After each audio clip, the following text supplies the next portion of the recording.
Hi, welcome to the Christopher and Dana Reeve Foundation's Live Better series.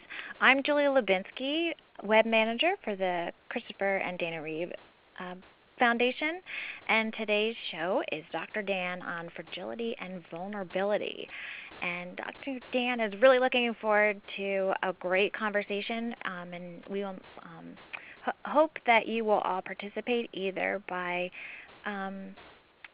writing your question in the chat box or just speaking out loud. We would love for you to speak out loud. And if it's easier, or if you can dial in on your phone, or make sure that you can hear us okay on your computer. And if you can't, please let us know in the chat box.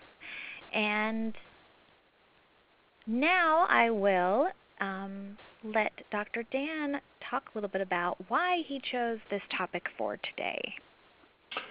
Well, Julie, thank you, and thanks to everybody for joining us today. This is a chat, and I don't have a lecture prepared per se. I'm just going to share my experience and my thoughts about them. But this thing gets richer and richer the more you share your experience here also. So just something to keep in mind. So, Julie, on, I forget when it was, a month ago now, when we were supposed to have our August web chat, I was being loaded into a helicopter in Alaska, not with my wheelchair, but I had this machine that puts me in a seat and kind of glides me up into the helicopter cockpit. And then I got dragged over into the seat. Dragged. Yeah. I don't think my little ischium was happy, but my heart and mind was happy. So there I am in this helicopter flying over these unbelievable glaciers. And we land on a glacier in a remote corner, and these guys can, land a helicopter like on a postage stamp. Unbelievable. So we get on this glacier, and I can't even describe it to you, Julie. It's this blue-gray ice, and it's blue because that's the only color, I'm told, that can penetrate through all those layers of ice. It was like being on another planet, like your vision of what it's like to be on the moon. All you could see is ice and a mountain range in the background, and ice with these deep, big, beautiful crevices. So Joan, my girlfriend, and my nurse went out to explore it. The helicopter pilot wanted to stay with me, and I begged him to go out with those two just so I could experience this by myself. And I wept, Julie. I wept because of the awe of what I was experiencing, and I wept just out of sheer gratitude. How lucky am I that I can experience this? So, that was one vignette from a wonderful trip. And at the end of the trip, I got 24 hours. I was nauseous. My internal thermostat wasn't that noise here in the background is me moving my chair. My internal thermostat was off, so I didn't think anything of it. It lasted 24 hours, a little virus, no big deal. And then my lady friend Joan got it, and my nurse got it, but no big deal.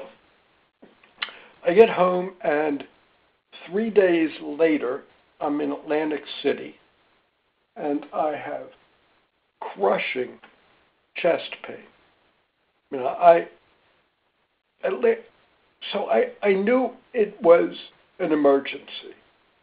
but I really wanted to come to Philadelphia, which is, a hub of medical care. It was an hour away. And the hospital in Atlantic City was not good.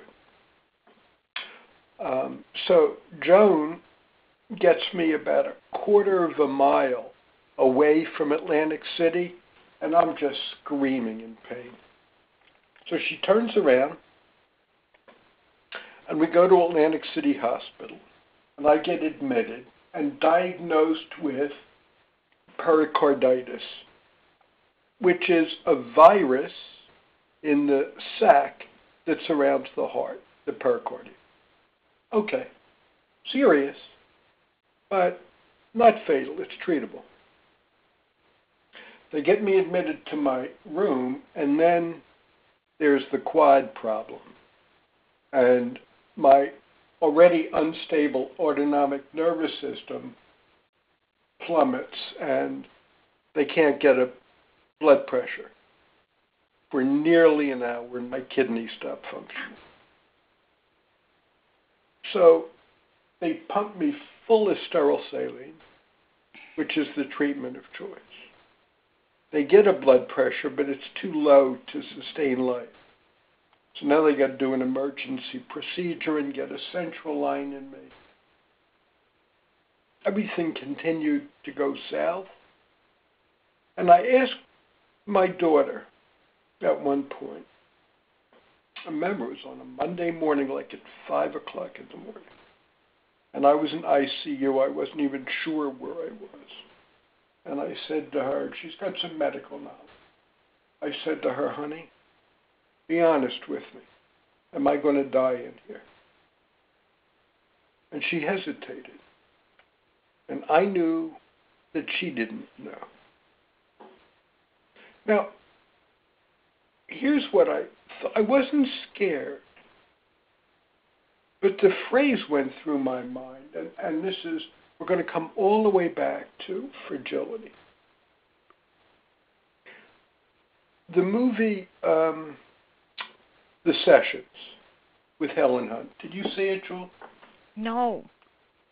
Well, it's about this man who's post-polio. I think like in the 50s, 60s.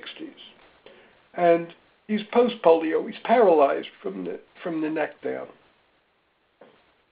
And he spends his nights in an iron lung. And there's one night he's in the iron lung. He's by himself in the house. And the electricity goes out. And he takes this pencil, it's been adapted for him, and he puts it in his mouth. And he begins to dial the phone. And the pencil slips out of his mouth. And he says, so this is how it ends. And it's almost as though it's the answer to a question that has been with him for years. And I don't know if any of my fellow spinal cord injury people can say this, but I certainly can. It's a question, conscious or not, that has been with me for 35 years. How does this end? How does this end? And when my daughter looked at me, I closed my eyes and I said, so this is how it ends. Well, goes to show you how smart I am. Apparently that's not how it ends. No, thankfully. But, it's this question of our own vulnerability. You contract the virus. Everybody contracts virus. And then it turns into this. So the question I have is, what do we do with it? We're vulnerable humans. And I'm not just talking about us. I'm talking about all humans. So what do we do with this vulnerability? do we rail at the gods and curse at it? Do we turn our backs and pretend we're not vulnerable and take unnecessary risks? Do we run and hide from it, fearful of taking any risks at all? What do we do with it? How do you live your life as a vulnerable human? I would like to know if anybody on the call today, on the webinar, has had any similar experiences. Yeah, I'd be curious too. Anybody want to speak up?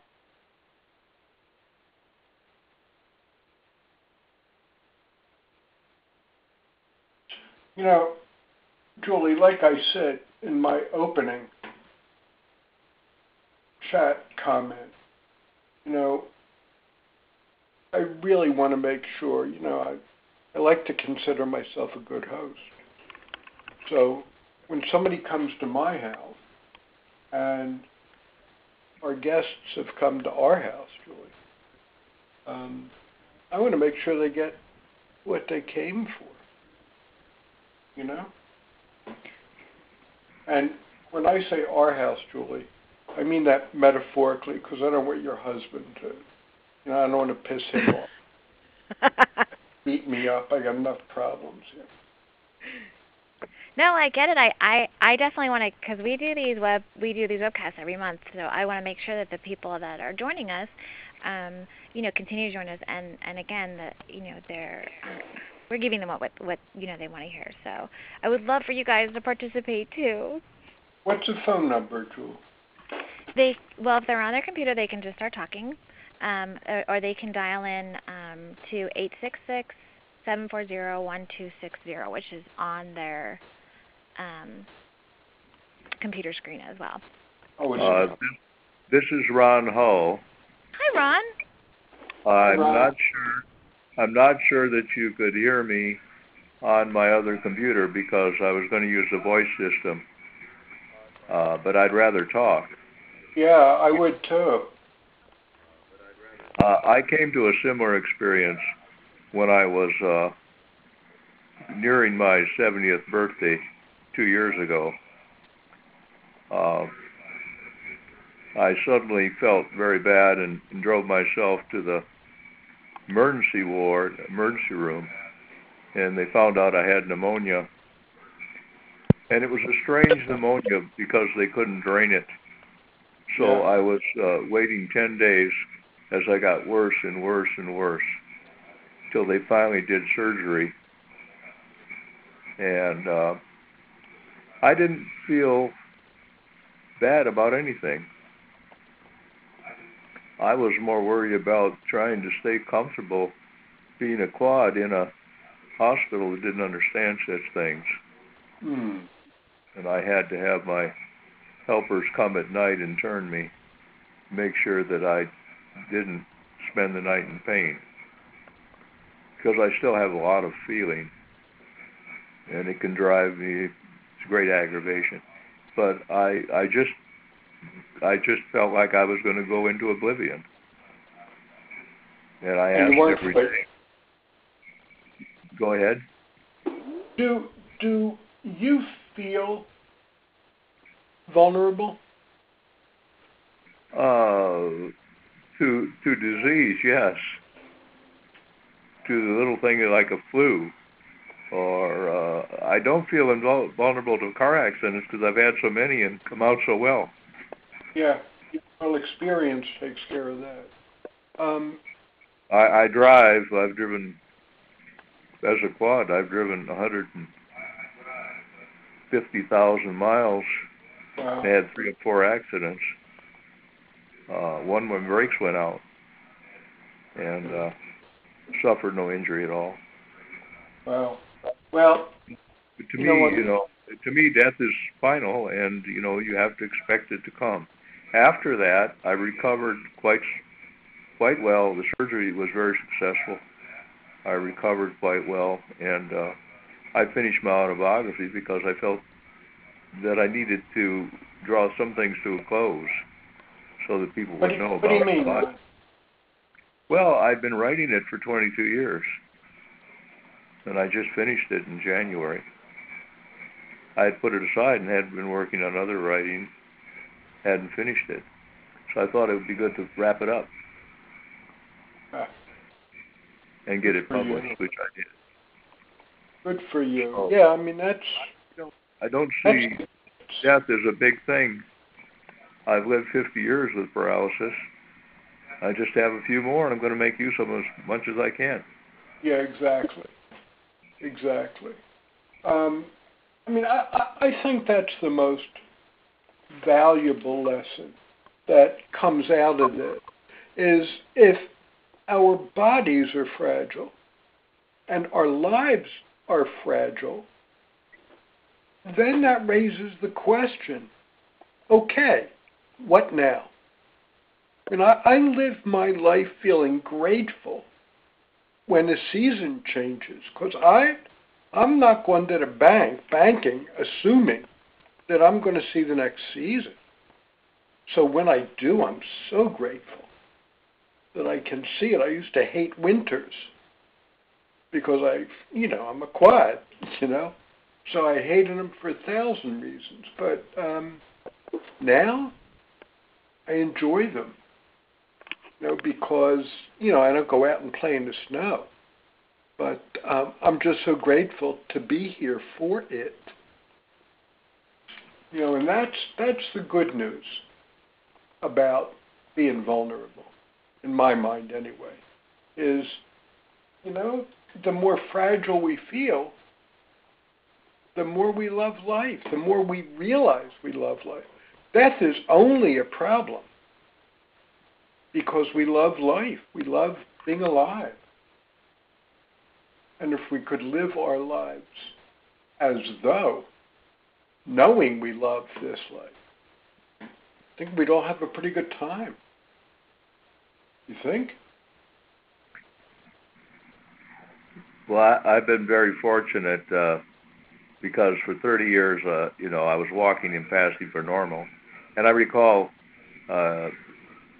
driving in a snowcat on the Anabaptista Glacier in in Alberta, and going up on the glacier in a wheeled vehicle and going back. And also, when you mentioned the helicopter, we were on one of 4 cruises I've taken to the Caribbean, and my primary helper said, "I want to take a helicopter ride." So we did. And they lifted me into the helicopter, and we flew around. And that day, we couldn't go to Stingray City, but the trip before, we did go to Stingray City, and I rode in a boat all the way out there, got sunburned, and watched my helper get in the water with the stingrays and have a great time. Yeah, isn't that great pleasure? I'll tell you, I do some of these things, I must admit, just to piss off my daughters, because they did so much in their adolescence to scare me. Uh-huh. I figure what goes around, Is there anyone else with us that's talking, or? I'd like to say something. Who's this? This is Marge. Hi, Marge. And I have been a quad for 8 years. I'm 69, so I had a good stretch of being independent. But as far getting back to the vulnerability, I had 2 bad experiences. One with pneumonia, where I was in the ICU for 10 days and was pretty sick. And then just last September, I had a blood infection that threw me into shock, and I was in the ICU again for another 10 days. And, I realized how, easily you can get sick being a quad, especially with infection, pulmonary problems.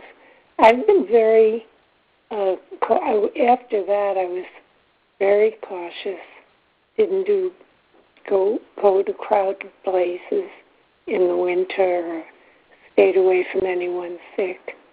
And I was almost afraid to venture out as I had been. We have a vacation house on an island in the summer, and the medical facilities are not that great. And if you get sick, they airlift you to Boston. So I was afraid to venture here because something might happen. And but we spent a lot of time here. And what changed? Well, I'm a very active person usually, and I didn't want to miss out. And I just had to get my act together. And my husband has always encouraged us going places and taking risks. And so I think that combination, got me going. And it's been a very good experience. And I just try to put that vulnerability in the back of my mind and, not put myself in harm's way, but not miss out. I still, after 8 years, and I guess I'm new at this, but still grieving a bit on life lost. But so I'm very encouraged by hearing you and especially you, Dr. Dan, about where you've gotten your strength and the things that you do, and it's been very helpful. Yeah, you know what, Marge? I've been accused by many people of being strong, and I deny that diagnosis. And here's why. I love my life. I love having a life. I want to live badly. I don't know how much more time I have, and I don't want to screw this up. I want to taste all the tastes and smell all the smells, and I really don't want to screw this up. And so one of the things I've done is, after this hospitalization and, after I've come so close, I began to feel my body for the first time. I mean, not literally feel, but how tired my body is and how tired my body has been for a while. I do too much in my schedule. I mean, you look at my appointment book on my computer and you'd probably say, is this guy nuts? And the answer, of course, is yes. So I've decided that I'm going to do 50% less every day. I'm actually going to read fiction. I'm going to watch some TV shows I've been wanting to watch for years, or go to a movie. And the reason I'm doing that, the main reason, because what I do gives me gratification, but the main reason I'm doing that is because I want to live as long as I can, and I want to give myself as much energy as I possibly can. Because, man, there's a lot of stuff out there that I want to see. You know, there's in my tribe, there's an old Jewish parable that says, when we die, we meet God, and God asks us to give him or her an accounting of all life's pleasures we did not partake in.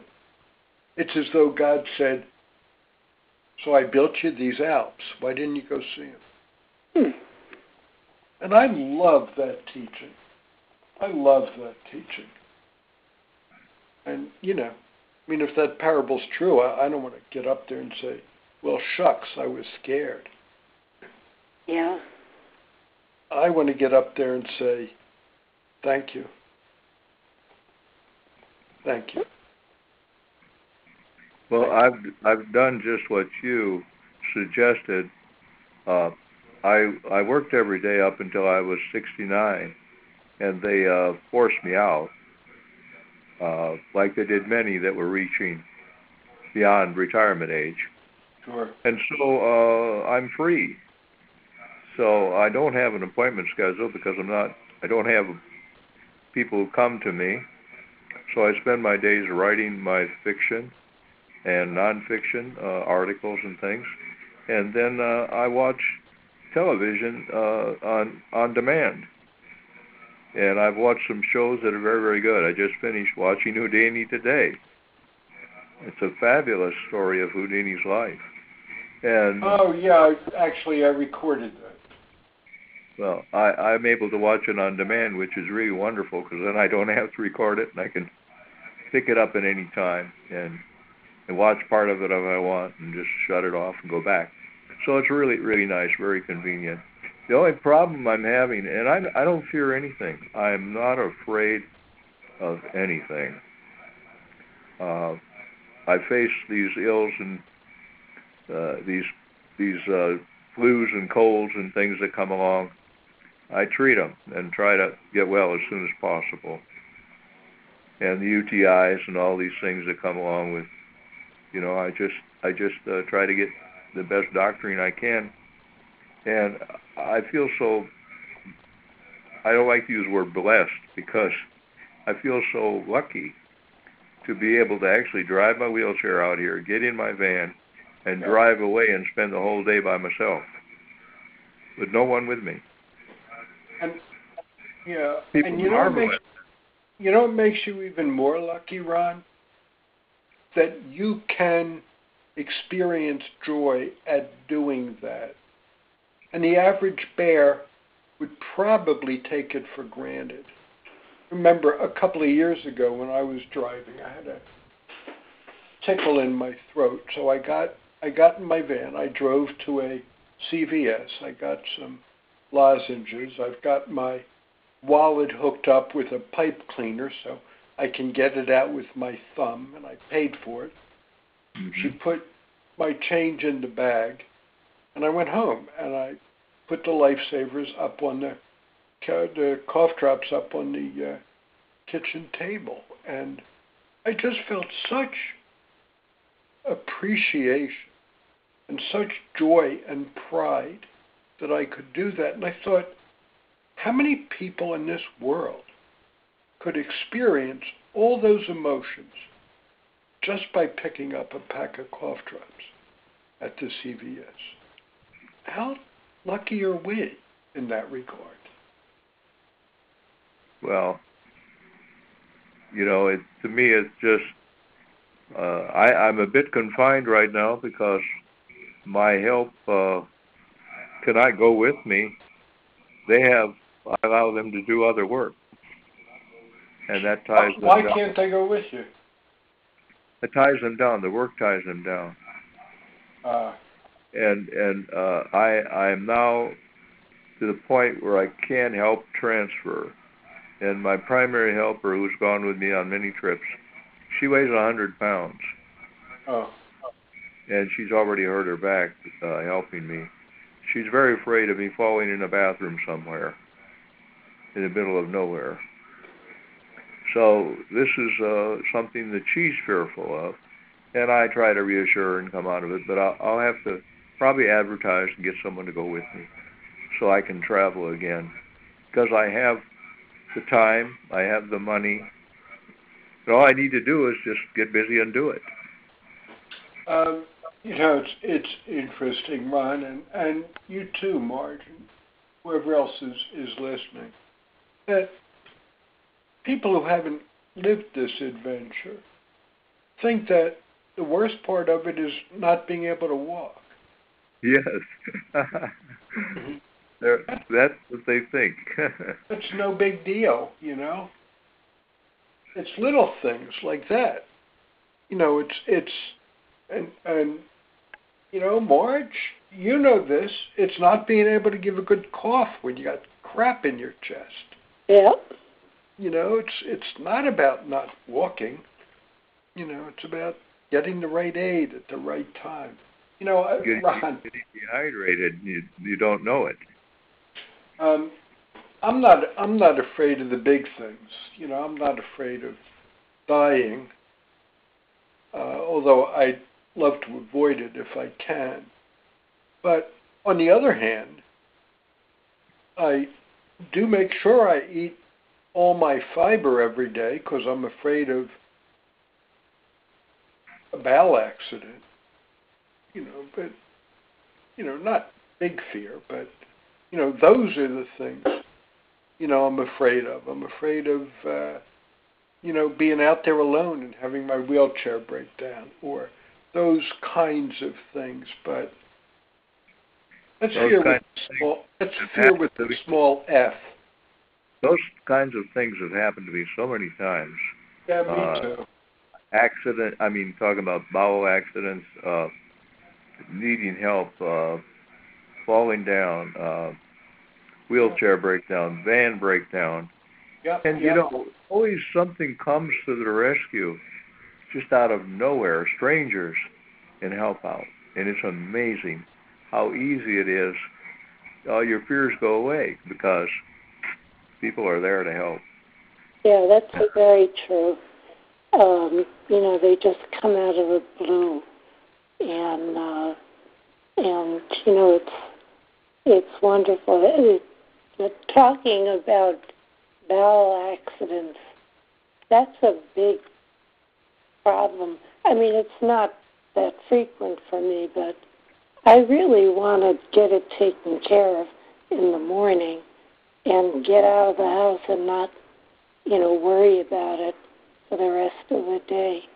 And when it happens, I just find it so, I feel so disappointed in myself. And I know it's ridiculous, but I don't know how you get over that feeling. Well, I have a couple of thoughts, Marge. One is the obvious, go to your doctor, your physiatrist, and rethink your bowel routine. Yes. That's number. Do you have a? Oh yeah, we have a very good physiatrist who helps me a lot, and most of the time things are pretty regular. But I go through bouts where your system. Yeah. Well, reason or another. I was a long time either fearing it or being so reviled when it happened. And to a certain extent, that's understandable.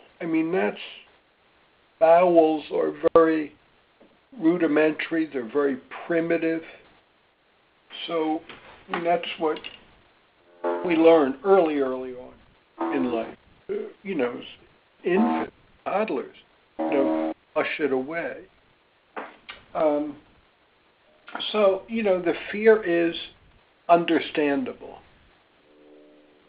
the question is, what do you do with that fear? Marge, I read an essay years ago written by a doctor who had chronic back pain.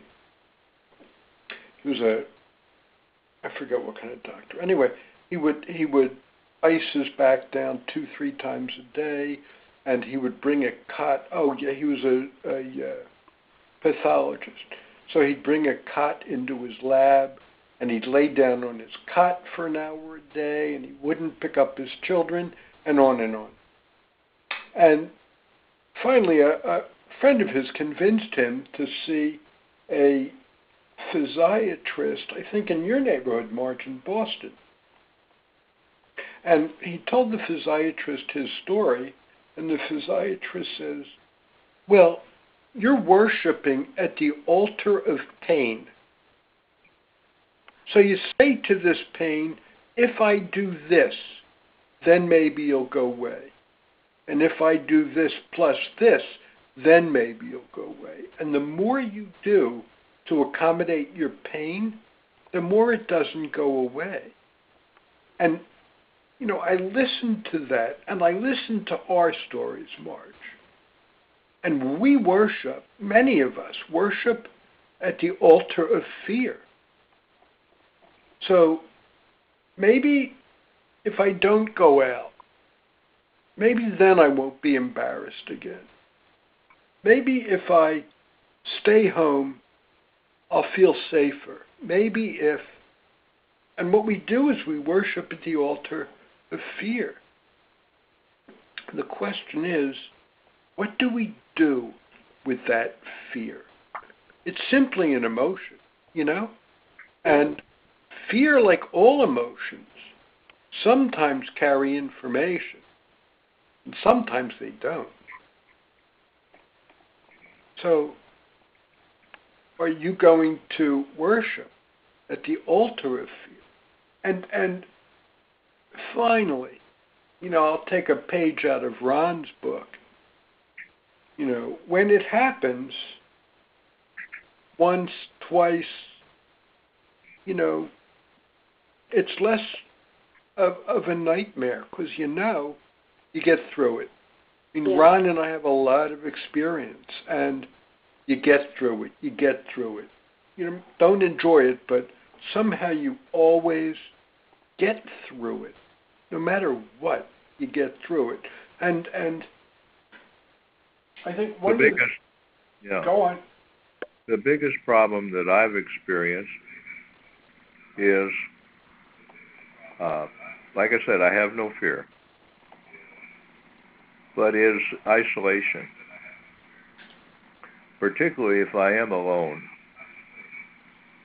because then I don't have my caretaker or my partner to talk to. And I go to a group setting where everyone is talking. And by the way, this has happened throughout my entire time of being, for 50 years now, this has happened this way, that I would go into a group and everyone would shun me. Would shun you? Yeah, I would have to actually walk up to people and break in and initiate a conversation. And it's really strange. Why is that? I think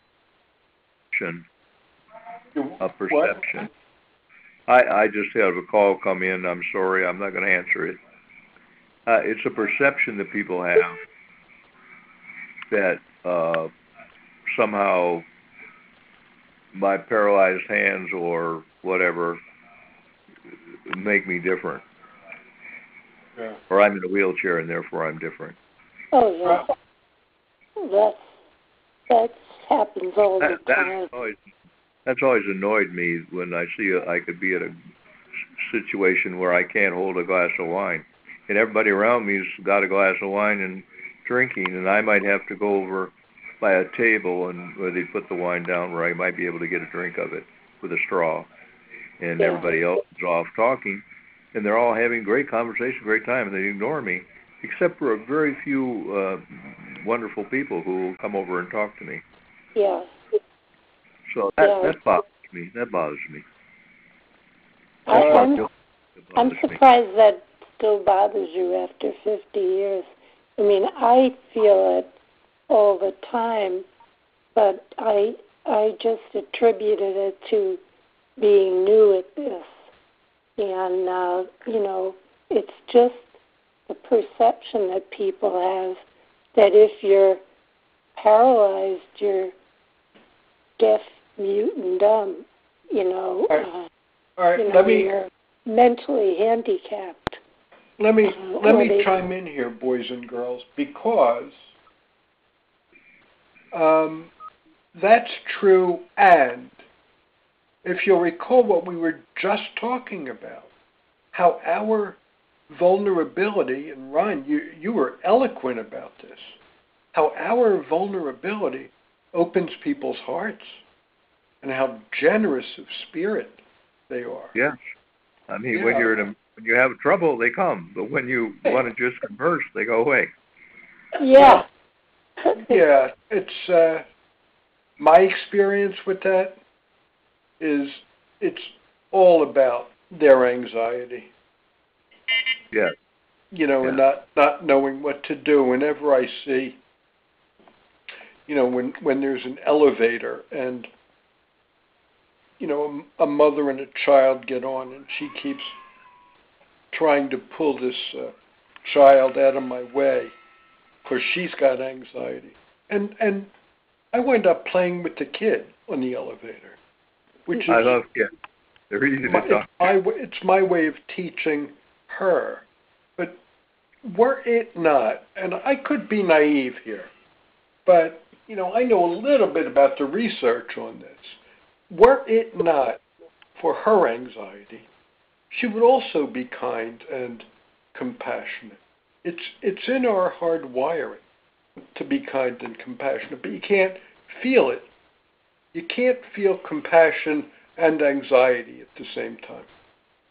Just can't be done. So you have to overcome their anxiety by just being yourself and interjecting in the conversation.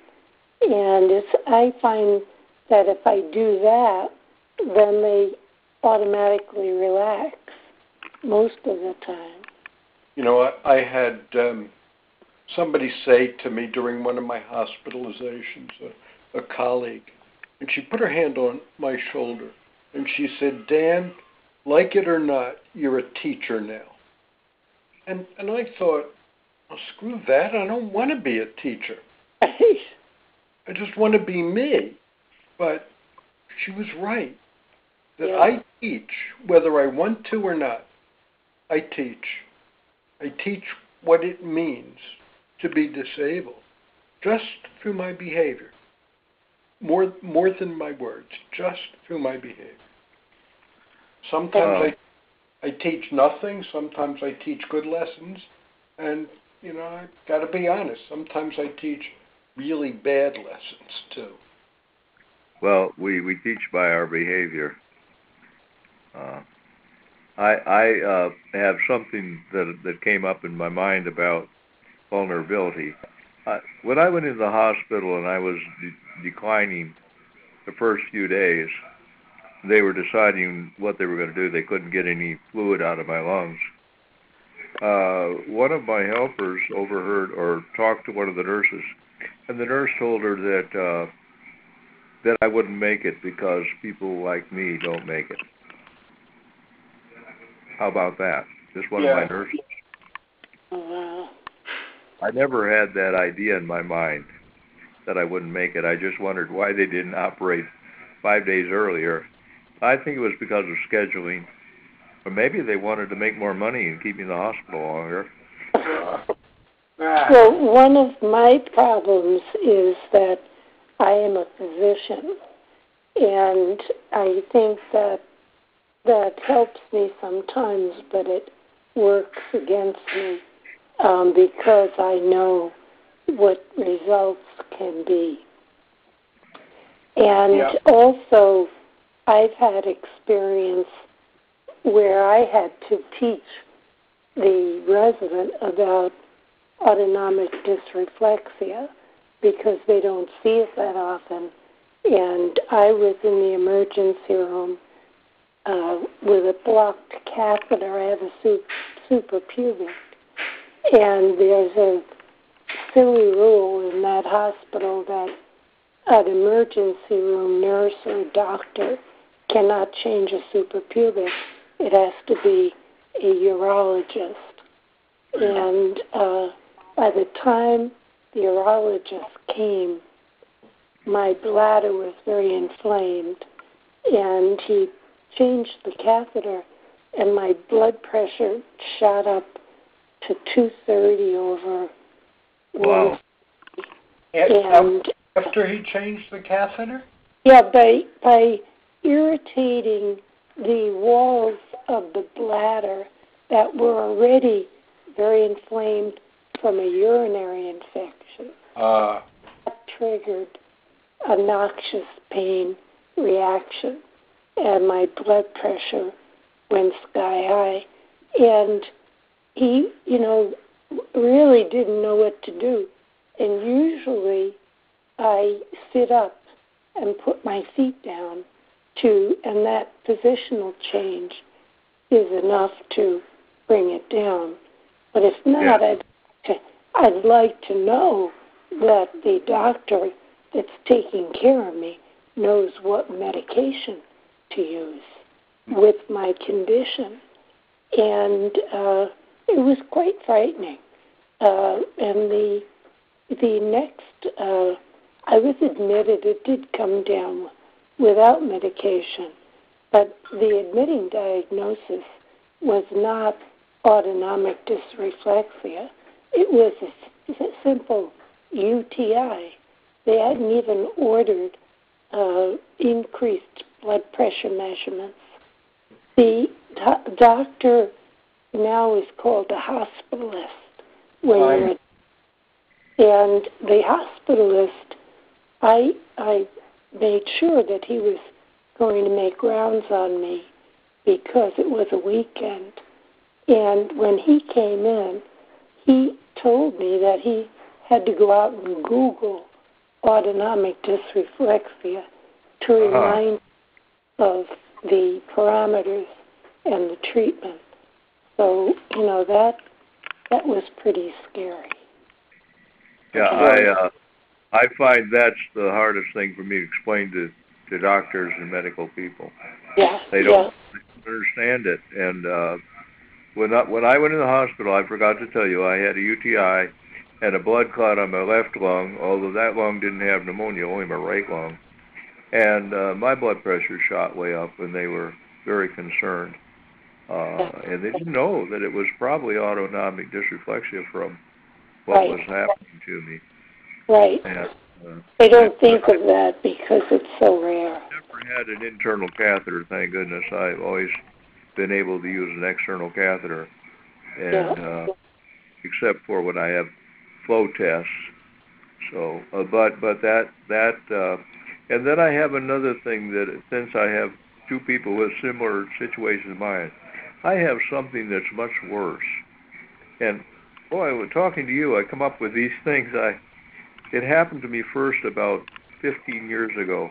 I was sitting right where I'm at now, and I all of a sudden felt like an electric shock came from the ground and up through my body and to my head, and I thought I was dying. And I attributed it to a moist day, and I have a high-power tension line out here. I thought maybe I was actually shocked, but it's happened to me since.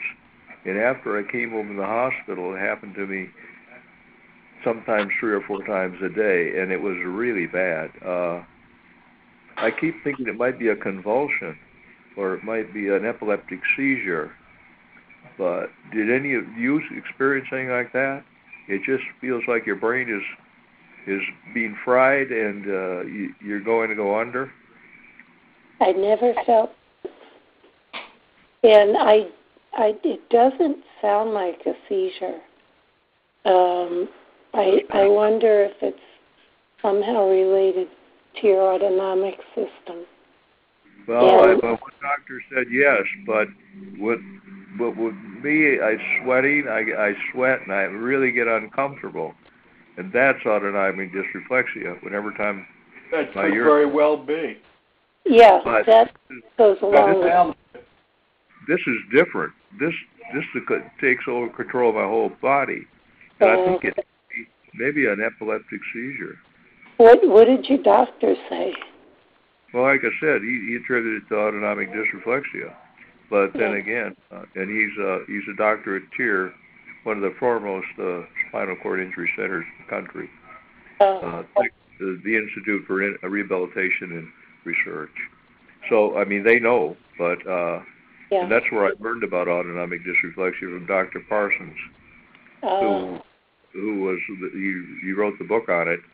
So, but this was different, and I still don't know what it is, and I'm so grateful it doesn't come very often. Yeah. It happened to me once when I was driving. I was on the south side of Chicago and on the freeway, and I was going around the curve when it happened. And fortunately, it lasted about a few seconds, and I was able to keep control of the car. Oh my God. Well, I hope it wouldn't happen again.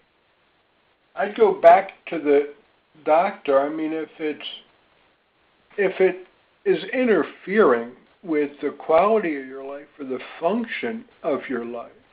No, it hasn't. No, I mean, I haven't had an episode for 6 months. After I came home from the hospital, I had 3 or 4 in a day, but that went away when I got better. So I think it is related to my overall physical condition. But the first time it happened, I was still standing up and walking, and I was in my chair, pushing myself around in my wheelchair with my feet. And when it hit me, I mean, I thought, what is this? And it didn't happen again for 4 or 5 years. So I'm not looking forward to it, because it really it's the closest thing to a death experience I've ever had. Well, and the way I do it is just that I just relax and try to remain calm, and it goes away. Well, listen, I don't know how to tell you this, Ron, but I'm afraid we're going to have to charge a little extra for the medical consult here. That's right.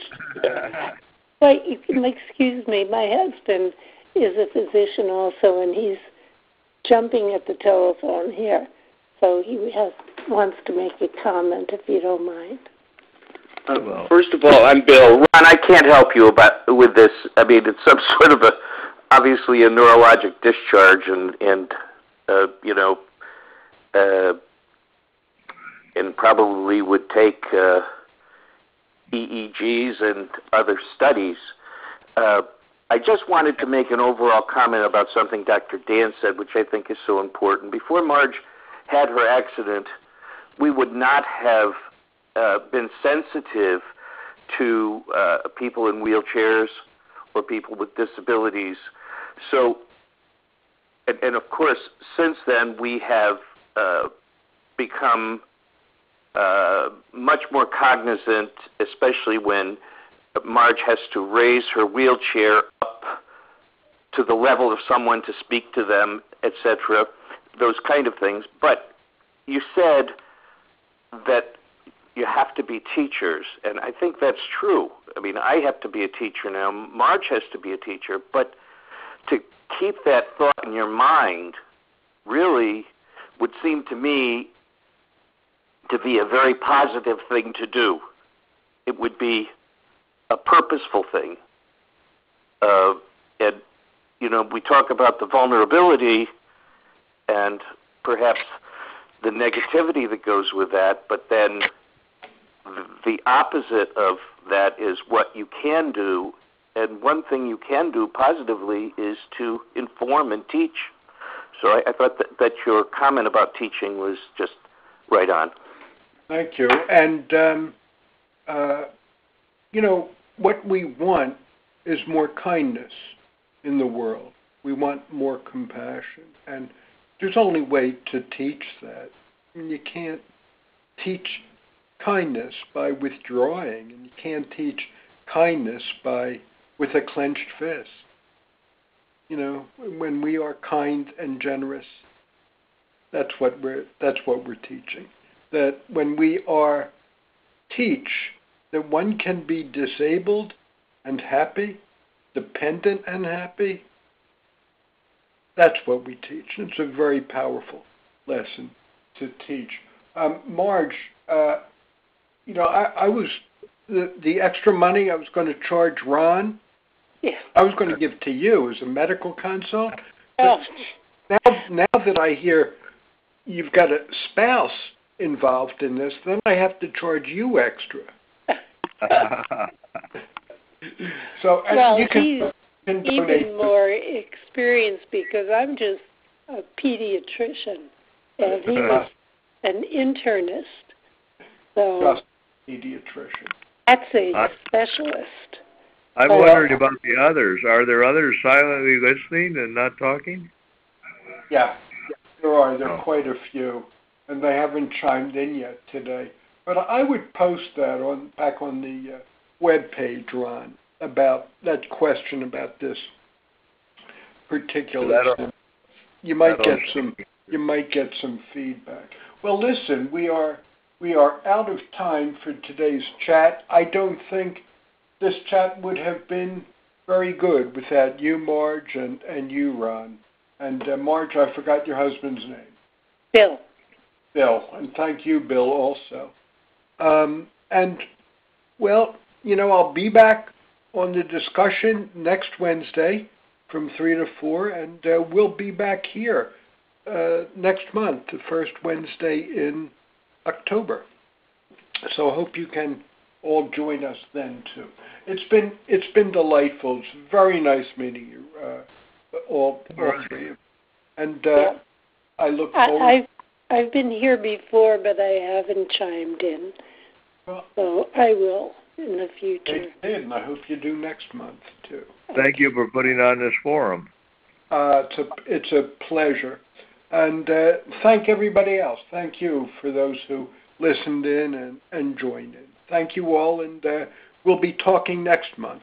Take care.